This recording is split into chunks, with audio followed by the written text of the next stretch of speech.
Welcome to the Deep Dive. Today, many of you probably know Rabindranath Tagore as, well, the first non-European Nobel laureate, maybe. Right, or the man who wrote two national anthems, which is incredible in itself. Exactly. But today we want to dig a bit deeper, get into the unifying vision behind everything he did, how his philosophy really drove his writing, his music, even his ideas about education. Precisely. Our goal here is to show you the sheer scope of his genius. Not just what he did, but really why it mattered so much, from the literature to the educational pioneering, and crucially, that philosophical core holding it all together. Okay, yeah. You'll hopefully see how one person's thinking can genuinely shape nations and even global culture. So let's get into it. Born in Kolkata, 1861, lived till 1941, a true polymath. Definitely. Worked mainly in Bengali and English, and he got these titles like Gurudev, the revered teacher, or Biswakabi, the world poet.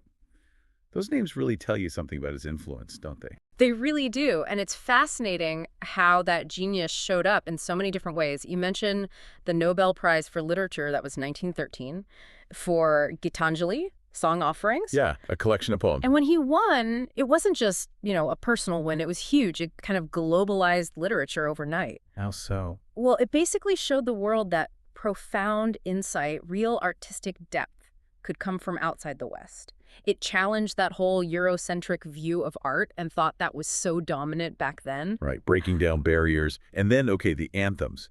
It's one thing to win a Nobel, but to write Jana Gana Mana for India and Amar Shomar Bangla for Bangladesh. It's astounding.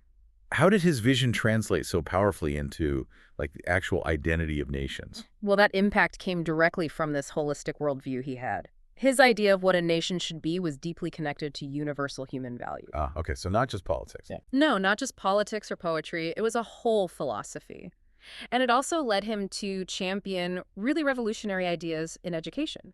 He started Shantiniketan, this experimental school that grew into Visvaharati University, a globally respected place even today. And that wasn't just a school in the normal sense, right? Not at all. It was like his philosophy made real. A living experiment in universal humanism, trying to create this holistic learning space where global perspectives were central. And the sheer volume of his creative work. Over 2,000 songs. Rabindra Sangeet. Yeah, a whole genre, basically. Blending Indian, classical, folk, even Western elements, often very philosophical, very emotional. Plus poems, novels, short stories, plays. The Home in the World, Gora, Kabliwala. Key works. It's honestly mind-boggling. It feels like several lifetimes of work packed into one. It really does. And if we try to, tie it all together, his philosophy was grounded in universal humanism. He pushed for education reform, for radical freedom of thought. What did universal humanism mean for him, practically? For Tagore, it meant really embracing how interconnected everyone is, all of humanity. Moving beyond narrow national identities or religious boxes, which was pretty radical, for the early 20th century. A real counter-idea to all the aggressive nationalism rising up then. So he wasn't just anti-colonialism. He was definitely against British imperialism, famously gave back his knighthood after the Jallianwala Bagh massacre, a huge statement. Wow. But he also rejected extreme nationalism from any side. He envisioned this ideal of a world man. Deeply spiritual, yes, but not tied down to one doctrine.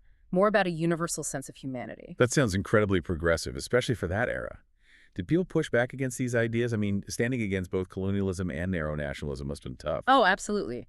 His ideas, while far-sighted, definitely faced resistance. His call for this broader humanism, when the main focus for many was just national independence, was sometimes misunderstood, maybe seen as not patriotic enough by some.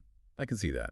Yeah, he really stuck to his guns. And because he had such immense cultural sway, his message endured. It really shaped the intellectual conversation. So, wrapping this up, we've talked about this legendary poet, philosopher, composer, groundbreaking educator. His influence clearly went way beyond India. Absolutely. You still feel like today, don't you? From universities to national songs. It's a testament to that vision we talked about. It really is. And maybe a final thought for you listening. Just consider how one person, by sticking firmly to ideas like universal humanism, radical education, freedom of thought, how they can leave such a lasting mark, not just on global culture, but on the very identity of nations. Think about how powerful ideas can be, how they travel across borders and time, even generations later.